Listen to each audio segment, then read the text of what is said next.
grande evento de São Pedro da Aldeia era a festa de São Pedro, a festa do padroeiro. Lê o meu artigo, que está aí no livro, que você vai ver o que era a festa. Vi uma banda de músicas de Niterói, o pessoal, na véspera, o pessoal ia na estação, o trem chegava às 2 horas, o pessoal ia todo esperar a banda de música chegar. Aí quando a música chegava, foguetório, e a banda de música vinha tocando dobrado para dentro da cidade, não é? Tinha, nesse dia, que era a véspera, a inauguração do mastro com a imagem de São Pedro, era outra, a banda tocava no coreto, era um negócio, no dia da festa, 5h30 da manhã, fogos, sino batendo, banda de música tocando pela cidade, a cidade ficava cheia de barraqueiros, alguns grandes, a barraca do Baiano, barracas imensas, com comidas de altíssima qualidade, né? A festa do Divino, que era a bandeira do Divino, saía de São Pedro da Aldeia, né, com as pessoas, que era uma pessoa que levava a bandeira, né, com as fitas, vinha uma pessoa também que tocava tocava um instrumento. Eles faziam viagens na época a pé, não era nem de carro, a pé. Aí, por exemplo, saía de São Pedro da Aldeia, aí vinha passando em casa. Então, se chegou aqui em Iguaba, aí exemplo, chegou na tua casa ali, aí ele vai, pede licença aos seus pais para a bandeira ficar lá. Aí o que sua família vai ter que fazer? Dar a janta, dar as coisas, dar a dormida e oferecer uma oferenda para a festa. Aí, por exemplo, eu vou dar uma galinha para a festa, que era usado no leilão, entendeu? Eu acho que isso é um processo de apagamento histórico que vem acontecendo ao longo de séculos. Se a gente, por exemplo, remontar, a gente for analisar, por exemplo, a bibliografia de historiadores como Ailton Krenak, que é um historiador indígena, a gente vai observar que grande parte da história do litoral brasileiro, na verdade, deriva de um passado indígena, que isso vai passando por um apagamento contínuo ao longo do tempo, fruto da colonização. Então, eu acho que o que a gente vê hoje é um reflexo de um processo histórico que já veio acontecendo ao longo de séculos.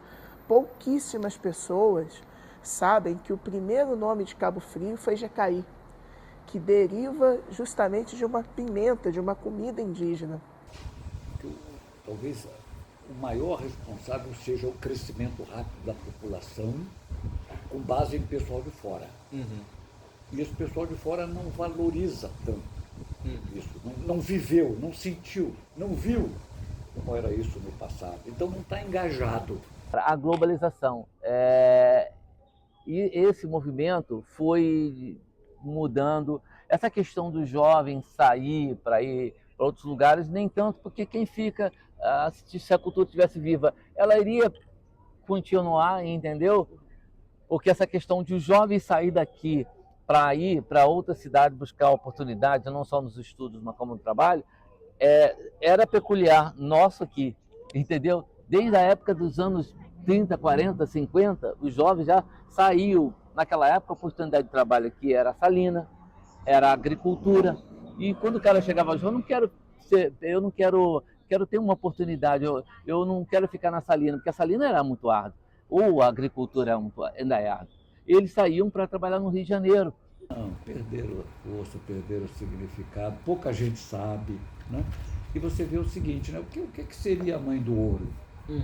Eu presumo que devia ser algum cometa, quem sabe, né? Porque, uma noite escura, de repente aparece um cometa ali em cima da Serra da Sapetiba, e na medida que esse cometa se desloca no sentido da lagoa, ele clareia as águas da lagoa, né? Então, porque aí chegou a luz elétrica, chegou tudo isso, aí ninguém vê mais. Pouquíssimas pessoas sabem ou entendem a importância do que é um sambaqui, do que era a população sambaqueira.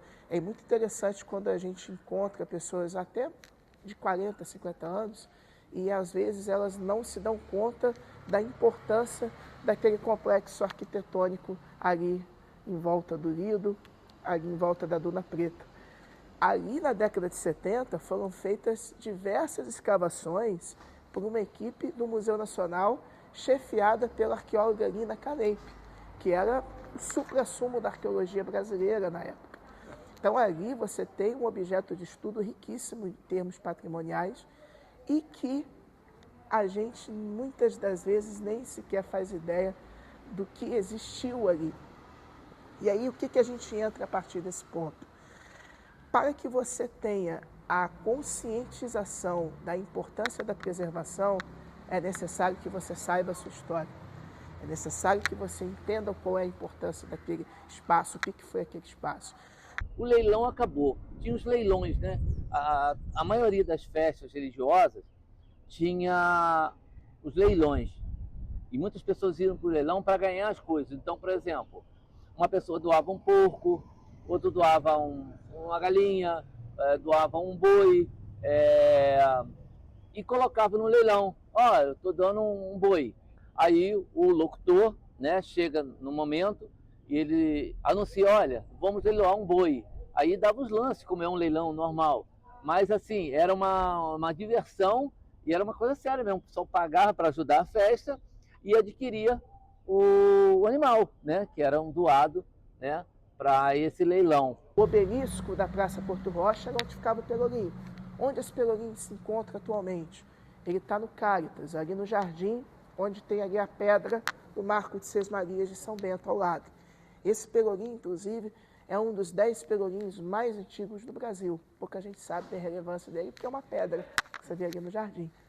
Mas ele tinha um papel fundamental nessa estrutura colonial, porque era ali que você pregava as notícias, ali que você tinha o pregão, que geralmente eram notícias de atos punitivos, que levavam chibatadas, que levavam até morte, que levava coisas voltadas principalmente para punição. Se as escolas municipais, estaduais aqui no tivesse uma disciplina história e tradições da cidade, isso ia alimentar aqui os jovens entendessem essas coisas e até queressem que essas coisas voltassem. Mas não tem isso. E se você quer fazer diferença na questão cultural, seja um agente transformador e de ação. Corra atrás.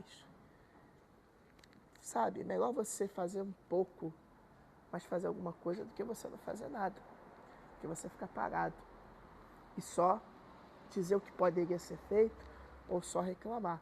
Então eu acho fundamental a ação, a luta pela ação.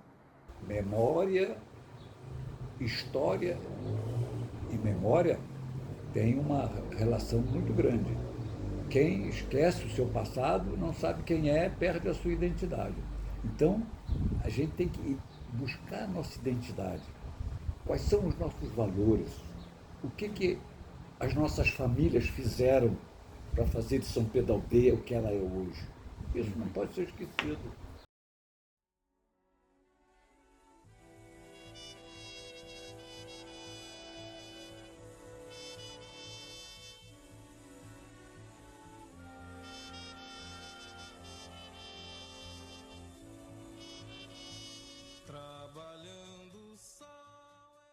Nós estamos numa corrida em direção ao futuro, e a memória é a âncora que nos impede de perder o nosso rumo. Recordar o passado não é um ato de nostalgia, mas um gesto vital de preservação. É nas histórias, nos saberes e nas tradições que encontramos a identidade que nos une e o alicerce para construir o amanhã. Porque, ao proteger a nossa herança cultural, protegemos a essência de quem somos. Trabalhando o sol é amor, o suor que me sai. Vou viver cantando o dia tão quente que faz. Homem ver criança buscando conchinha.